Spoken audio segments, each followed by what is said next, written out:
Welcome back, everyone. Today, we will listen to an amazing story that will inspire you. And before we begin, subscribe to the channel and like the video. Now let's listen to this story. My name is David. I'm 35 years old, and I live in a small apartment on the edge of the city. If you looked at me a few years ago, you would have seen a normal man, working, smiling, and living an ordinary life. But life can change so fast. Sometimes, one bad year can destroy everything you built. I used to work in a small company. I wasn't rich, but I had a stable job, good colleagues, and a plan for the future. Then one day, the manager called us into the office. He looked nervous. He said, "We're sorry, but the company is closing. We can't pay you anymore." Just like that, in a few minutes, my life changed. I packed my things and left the building. I remember walking home with a heavy heart, thinking, what will I do now? The first few weeks were okay. I told myself I'd find another job soon. I sent out my resume, visited offices, called friends. But nobody was hiring. Every day, I got more tired, more hopeless. Then things got worse. My mother, who lived in another town, got sick. The doctor said she needed regular treatment, and it was expensive. I didn't have savings anymore. I started borrowing money just to buy her medicine. At night, I couldn't sleep. I lay on my bed, staring at the ceiling, asking myself again and again, why is this happening? Sometimes I cried quietly. Other times, I just felt empty, like I was disappearing inside my own life. Months passed. I stopped answering phone calls. My friends stopped visiting. I sold my old laptop to pay rent. Then my landlord told me I had only 1 week to pay or leave. I remember that night very clearly. I sat near the window. The city lights looked so far away. I felt small, useless, and forgotten. The rain started falling, and I whispered to myself, maybe this is the end.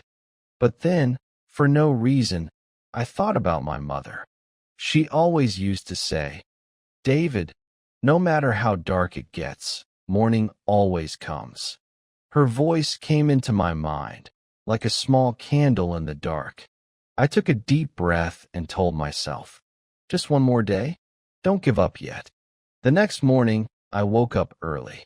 I had no job, no money, no clear plan, but I had one thing left, a little bit of hope. And sometimes, that's all you need to start again. That day, I decided to walk through the city just to clear my mind. As I passed by people going to work, laughing, talking, carrying coffee cups, I felt both jealous and inspired. I told myself, I want to feel alive again.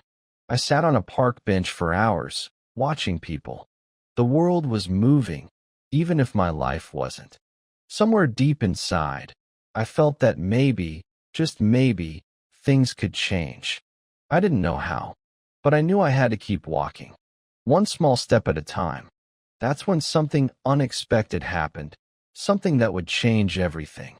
The next morning, I decided to walk to the park again. It had become a quiet place for me, a place where I could think without pressure. The sun was warm, and the wind was soft. I sat on the same old bench, watching people pass by. There was a man sitting a few meters away from me. He was old, maybe in his late 70s. He wore simple clothes and had a small bag beside him.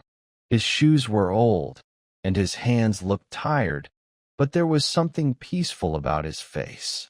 After a few minutes, he turned and smiled at me. "Good morning, young man," he said kindly. I nodded and replied, "Good morning." He looked at me again and said, "You look lost. Are you okay?" I wanted to say yes, but the truth came out instead. "Not really," I said quietly. "Life hasn't been easy lately." He smiled gently. "Life is never easy, my friend, but it's always worth living." Then he took something out of his bag, a piece of dry bread and a small bottle of water. He offered me some. I didn't want to take it, but he insisted. Please, he said. Sharing makes food taste better. So we sat there, eating dry bread together in silence. It wasn't much, but for some reason, it felt comforting. After a while, I asked, "Do you come here every day?" He nodded. "Yes, I like this park. It reminds me that the world keeps moving, even when I can't." I looked at him curiously. "You mean you can't work anymore?" He laughed softly. "No, I can't. I'm too old now. But I still wake up every morning, dress up, and walk here. I talk to strangers, watch the sky, and thank God for another day." His calm voice touched something deep inside me. "How can you stay so positive?" I asked. "You don't even have much." He looked at me, his eyes shining with quiet wisdom. "I have hope," he said simply. "When you lose everything, hope is what keeps you alive." He pointed to a small flower growing through a crack in the ground near our feet. "See that flower? It's growing in a place where it shouldn't, in the middle of the stone. But it didn't give up. It didn't say, 'I can't grow here.' It just tried. And now look, it's beautiful." I stared at the flower for a long time. It was small, fragile, but full of life. The old man continued, "People think strength means never falling. But real strength is standing up every time you fall. Hope is not about having everything. It's about believing that one day, things will be better." He looked at me with a warm smile. "Young man, I can see in your eyes that you want to live. Don't stop trying. Maybe not today, maybe not tomorrow, but your time will come." I didn't know what to say. My throat felt tight, and my eyes filled with tears. I whispered, "Thank you, sir. I really needed to hear that." He nodded slowly. "Then promise me something," he said. "Promise me you'll never lose hope." I took a deep breath and said, "I promise." The old man smiled, stood up, and walked away slowly down the path. I watched him until he disappeared behind the trees. That day, I stayed in the park for hours, thinking about his words. Maybe hope was not just a feeling. Maybe it was a choice, a decision to keep walking even when the road was dark. As the sun began to set, I stood up. For the first time in months, I felt a little bit stronger. Not because my problems were gone, but because I believed I could face them one day at a time. That night, before sleeping, I wrote in my old notebook, "No matter how hard life gets, I will never lose hope." The next morning, I woke up early. For the first time in many months, my heart felt a little lighter. The old man's words were still in my head. "Promise me you'll never lose hope." I didn't have a job. I didn't have much money, but I had something powerful inside me, belief. That day, I told myself I wouldn't just sit and wait anymore. So, I put on my only clean shirt, took my old folder with copies of my resume, and went out again.